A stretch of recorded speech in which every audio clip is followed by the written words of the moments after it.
اگر آپ اجازت دیں میں صرف اس میں سے ایک پیرا پڑھ کے سنا دیتا ہوں. کسی گروہ کو، اور یہ پاکستان کے تمام علماء، تمام مشائخ کی، تمام فرقوں کی طرف سے یہ نکلا ہوا ہے، کسی گروہ کو یہ حق حاصل نہیں کہ وہ معصوم مسلمانوں کے خلاف کفر کا فتویٰ دے اور فتویٰ دے کر انہیں واجب القتل قرار دے اور عام لوگوں کو اشتعال دلا کر ان سے معصوم لوگوں کا قتل کرائے اور مرضی کے خود ساختہ فیصلے لاگو کرے. اس قسم کے رویے ریاست میں فتنہ و فساد کا باعث بنتے ہیں. اسلام نے امر بالمعروف اور نہی عن المنکر کا منشد طے کر دیا ہے کہ کسی برائی کو تبدیل کرنے کے لیے قانون کے مطابق استعمال صرف بااختیار ریاستی اداروں کا حق ہے اور کسی بھی شخص کو اس ضمن میں قانون اپنے ہاتھ میں لینے کی اجازت نہیں ہے. تو یہ آپ کے علماء بھی یہ کہتے ہیں. آپ نے field marshal chief army staff کی بات چیت بھی سن لی، انہوں نے آپ کو قرآن کی آیات پڑھ کے سنایا کہ یہ ہے حقیقت، یہ ہے سچ. تو we are not impressed by houses 200 meters from here or 2 kilometers from here or 200 kilometers from here. We are not impressed by that because that is false. ہمیں صرف یہ پتا ہے کہ ہم اور آپ حق پہ کھڑے ہیں. میں کہتا ہوں شہبازے کو صاحب نہیں کہنا چاہیے، یہ صاحب نہیں ہے. جس نے اب جو معاہدے پر سائن کیا نا شاہ صاحب، انہوں صاحب نہیں کہنا ہوں، انہوں وہی کہنا میں کیا سی ادھر. ہاں اے وہی ہے، اے اس تو ہی بڑا ہے یہاں کے. ہاں اے اس تو ہی بڑا ہے، اے کان کھڑی ہے. ہاں یہ اس تو ہی بڑا ہے. ہاں میں صحیح گل کر رہے ہیں. بس صاحب کس چیز کا ہوا یہ؟ کائنات کا آخری شاہ صاحب نے کہہ دیا. اور گندے کیڑے پاکستان دے کسے کلیدی عہدے تے بیٹھے ہون یا پاکستان دی پارلیمنٹ دا حصہ ہون یا پاکستان دے اسلام آباد دے ہائی کورٹ دی کسی کرسی تے بیٹھے ہوئے، اس 1.5 فٹے پونے نو میں کہنا چاہنا کہ تینوں غلط فہمی ہے اور تو اے سمجھدا کہ میں گستاخاں نو بچا لواں گا. ایک قانون سانو پتہ کتنے جوگا، ساڈے کول قانون فاروق اعظم والا موجود ہے، لیکن یاد رکھی تیری کوٹ واسطے آن واسطے وکیل چاہیے. فاروق اعظم دا قانون چلان واسطے کوئی وکیل نہیں چاہیے. اودے واسطے ممتاز قادری دی ایس ایم جی تے غازی المدین دا چھوڑا چاہیے. ایک یاد رکھی ناموس رسالت ہوتے تو کی تیری نسل کی ایک ملک کے نا حضور دے نام تے ساری دنیا میں اجڑ جائے، سانو پرواہ نہیں، کروں تیرے نام پہ جا فدا. ابھی تو ہم نے بس کھن کھڑیے سے بدلہ بھی لینا شہبازے سے کہ تو حضور دے گستاخ، عالمی گستاخ فرانسیسی صدر دے نال کیویں جفی پائی سی، تیرے کو دی بدلہ لینا ہے. تو آ دے صحیح ذرا تھلے ادھر دے صحیح پتر پروٹوکولوں میں گھوم کے جس پروٹوکول ختم ہونا لبے کر تو دس دین گے. ہاں اینج نہیں، وہ زمانہ گیا، وہ گیا. اب کون ہے؟ اب کون ہے؟ ہم سر پھروں کے ساتھ سر پھرا چلے. ہاں بس وہ زمانہ گیا جب مین والے تھے. ہاں نون لیگ کے رسیدیوں بنو. ہاں فیصلہ کرنا پڑے گا، یا حضور کے دین کے ساتھ یا حضور کی ختم نبوت کے پیروکاروں کے ساتھ کھڑا ہونا پڑے گا. اگر تم کانے کے ساتھ کھڑے ہو تو ان کے پیروکاروں کے ساتھ کھڑے ہو، تو پھر ہم کے یمامہ میں صلاح حضرت خالد بن ولید کی تلوار لے کر میدان میں حاضر ہو جائیں. جناب جی ایس ایچ او گستاخی کیتی ہے نا تے کم مذاکرات نال نہیں ہونے. ساڈے ضلع وچ آیا سی ایس پی مرزائی، انہیں گستاخی اجے کوئی نہیں کیتی، انہیں کوئی گل کوئی نہیں کیتی. میرا ساڈے ضلع تعینات ہویا سی، میں تقریر کیتی، میں کہا اگے قاضی ملک ممتاز حسین قادری معاذ تے گورنر اگلی واری لے دی اس کتے دی لوڑ ہے تے ساڈے ضلع چوں کڈو ہی. ادھے گھنٹے ہی تبادلہ ہویا سی. آئی جی بیٹھے سی چائنا، انہیں پوچھا ایجنسیاں کولوں، انہیں آخیا کون ہے؟ انہیں آخیا پاگل ہے. یہ کام پاگلاں دے نے چلے آندے نے، تواڈے جے سیاںے دے واسطے کام نہیں. انہیں آخیا پاگل ہے، یہ نے آ چھڈیا نا میں مارنا ہے، تے یا انہیں آ مر جانا یا انہیں مار چھڈنا. پھر تواڈے نال مشورے کسے نہیں کرن آنے. جی دیکھیں جی ایسے ہے تو ویسے ہے تو ویسے ہے تو ویسے ہے. بے فتوا گستاخ ہے من سبا نبیت. جے انہیں واقعی ہی گستاخی کیتی ہے تے اودے نال مذاکرات تسی کی کرن جاندے ہو؟ چھرا لے کے جاؤ کون لاؤ دی. ایسے تے دے کی ہے وزیر اعظم بھی ہوے حضور دا گستاخ ہے تے من سبا نبیت. پاکستان کے اندر 295 قانون موجود ہے اور اس قانون کے اطلاق کے لیے ہمارے آپ سب بھائی وکلاء اور آپ کی تمام یہ جو ذمہ داران ہیں اور جو آپ کی یہاں تنظیم ہے وہ سارے سیکرٹری صدر یہ سارے ہر وقت حاضر ہیں. لیکن ایک گزارش میری یہ ہے کہ آپ کوٹوں کے اندر باہر اس قانون کے اوپر پورا عمل درآمد کروائیں. اگر وہ قانون نہیں چلتا تو پھر ہم علم الدین والا پورا باہر رکھ کر بیٹھے ہوئے ہیں. یہ میری پہلی اور میں بابر محمد مرزا صاحب نہیں، مرزا یک کے تانوں کوئی تکلیف ہوگی میں دوبارہ کرے مرزا یک کے جڑا میری گل نو کبے سخت او بھی یک کے جڑے جڑے اون دے پیروکار او بھی یک کر. آج تو بات کی کہنا مرزا کانا مرزا یک جڑا جڑا قانون لکھ کے کھلوتا کانے تے پیروکار نہ دو بھی یک کے نہ گل کر رہا. بس میں نو اگلی بھی گل آندی میں اگلی بھی گل کر دے گا، میں نو کوئی مسئلہ کوئی نہیں. نعرہ عوام دا مرزا جیل میں حرام دا. اب یہ خبریں دوبارہ گردش کر رہی ہیں کہ انجینئر مرزا دجال شاطم رسول کو دوبارہ منظر عام پہ لانے کی سازش کی جا رہی ہے. تو میں اداروں سے یہ ایک بات کہنا چاہوں گا کہ ہمارے ادھر قاری صاحب ہیں, انہوں نے میلاد النبی صلی اللہ علیہ وسلم کے مرکزی سٹیج پہ ایک بات کی تھی, ٹھیک ہے. انہوں نے کہا تھا کہ ادارے اس بات کو نوٹ کر لیں, ساڈے لو تسی آج چھڑ دیو کل چھڑ دیو, سامنے اس گل غرض کوئی نہیں, لیکن جس دن انجینئر مرزا دجال کذاب شاطم رسول گستاخ رسول دوبارہ آیا نا واپس, اسی دن ممتاز حسین قادری کا جانشین دوبارہ حرکت میں آئے گا.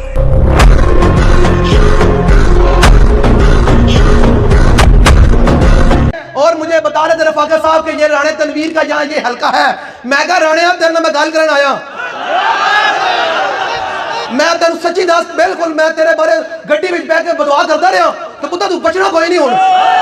رانے لوکی تے چڑیاں ماردا رہے نہ پے کھڑے سائیاں والے, تینوں بالکل تیرے حلقے دے وچ آ کے کہہ رہا ہاں بالکل تینوں بالکل تیرے تے ٹاؤٹ بیٹھے ہون گے جا کے رانے نوں میری گل اینج سنانی جا کے. اور اگر تمہارا کوئی شوق ہو اس اعلان کے بعد تم ہو تو ظاہر بات ہے امریکہ کے غلام, فیض آباد سے امریکہ امبیسڈر تمہارے تو ہر شے گیلی ہو گئی ہے اس ٹائم کہ لبیک والے ہم تو ہیں غلام ہم ٹرمپ کے. تو میں کہا ٹرمپ جس ساڈے کول ہوسی نا گل اے یاد رکھی لبیک دے کسی کارکن تے تو دوبارہ گھر آ کے دھمکی دتی نا انہاں دے والدین نو تے پتر میں تیرے ڈیرے تے آ جانا. یہ کسی کی غلط فہمی ہے کہ وہ گولی کے زور پر لبیک یا رسول اللہ صلی اللہ علیہ وسلم کو دبا سکے گا. یہ کسی کی خام خیالی ہے. کوئی انگریز کا نوکر اور امریکہ کا چاکر, یہود و حنود اور یہود و نصارہ کا کوئی ایجنٹ اگر یہ سمجھتا ہے کہ وہ لاشیں گرا کر اس نعرے کو دبا دے گا تو رب کعبہ کی قسم سینکڑوں نہیں ہزاروں نہیں لاکھوں سینے تیار ہیں جو گولیاں تو برداشت کر لیں گے مگر لبیک یا رسول اللہ کا پرچم نیچے نہیں ہونے دے. لبیک لبیک لبیک یا رسول اللہ لبیک لبیک لبیک لبیک یا رسول اللہ لبیک لبیک لبیک لبیک یا رسول اللہ لبیک لبیک لبیک یا رسول اللہ لبیک. جن لوگوں نے بڑی محنت سے سالوں کی کمائی کر کے یہ جمع پونجی اپنی جمع کی تھی وہ تو لٹ گئی. یعنی ایک قسم کا آپ سمجھ لیں کوئی میدان جنگ انہوں نے بنا لیا تھا اسے. اور جو لوگ وہاں نعرے لگا رہے تھے لبیک یا رسول اللہ کے, تو یہ رسول اللہ صلی اللہ علیہ وآلہ وسلم کی تعلیمات کا مذاق اڑانے کے مترادف ہے. آپ صلی اللہ علیہ وآلہ وسلم کی تو ایسی کوئی تعلیمات نہیں ہیں. خیر وہ نعرے لگانے سے کم از کم عوام الناس کو پتہ چل گیا یہ کون سی پارٹی ہے, کن سے موٹیویٹڈ لوگ ہیں. اور یہ حقیقت بات ہے کہ اس طرح کے جو مذہبی گنڈے ہیں انہوں نے پاکستان کو نہ صرف غیر مسلموں کے لیے بلکہ مسلمانوں کے لیے بھی جہنم بنا دیا پریکٹیکلی. اور ان کا علاج میرے پاس ہے, وہ انشاءاللہ میں نے برین سٹارمنگ کرنے کے بعد 3 نکاتی ایجنڈا رکھا ہوا ہے, وہ میں انشاءاللہ اینڈ پہ بتاؤں گا کہ ان کا علاج کیا ہے, جو اب کرنے کی ضرورت پڑ گئی ہے, ورنہ یہ معاملات اب رکنے کے نہیں ہیں. دوسروں کے مقدسات کا یہ احترام نہیں کرتے, اور دوسری طرف پوری دنیا کو ہم یہ میسج دیتے ہیں کہ اسلام جو ہے وہ ریلیجن آف پیس ہے, امن کا دائی ہے. اسلام کا مطلب ہی سلامتی ہے. To acquire peace by submitting your will to Allah, اپنی رضا اپنے رب کے حوالے کر کے امن و سلامتی کا حصول اس دنیا میں بھی اور آخرت میں بھی, یہ اسلام کی ڈیفینیشن ہے. اور پریکٹیکلی اس وقت مسلمان انسانیت کے لیے ایک درد سر بن چکے ہیں. ہے مٹھی بھر ہیں, میجورٹی مسلمانوں کی ایسی نہیں ہے, لیکن چونکہ ڈومیننٹ ہے, مسندوں پہ یہ لوگ بیٹھے ہوئے ہیں, باقی لوگوں کو ڈرائیو کرتے ہیں اور ان کی برین واشنگ کر کے چڑھا دیتے ہیں اپنے مخالفین کے اوپر. فیض آباد دھرنے کے اوپر جو قاضی فائز عیسیٰ نے فیصلہ تحریر کیا تھا ان دھرنوں کے بارے میں, ان مذہبی جنونی لوگوں کے بارے میں, خصوصاً اسی جماعت کے بارے میں جس کو اس وقت کی اسٹیبلشمنٹ نے اس وقت کی پولیٹیکل گورنمنٹ کو کمزور کرنے کے لیے یوز کیا, اگر اس فیصلے کے اوپر عمل ہوا ہوتا تو یہ دن ہمیں نہ دیکھنے پڑتے, اور انصاف ہو, ڈیٹرنس قائم ہو تو پھر نیکسٹ واقعات رکیں گے. لیکن تاریخ یہ ہے کہ آج تک کسی بھی واقعے کا کوئی اینڈ رزلٹ اس حوالے سے نہیں نکلا کہ کسی کو سزا ملی ہو. آج سے آلموسٹ 10 سال پہلے 2013 کے اندر بھی جوزف کالونی والا ایک ایشو ہوا تھا جس میں اس سے بڑی تباہی ہوئی تھی.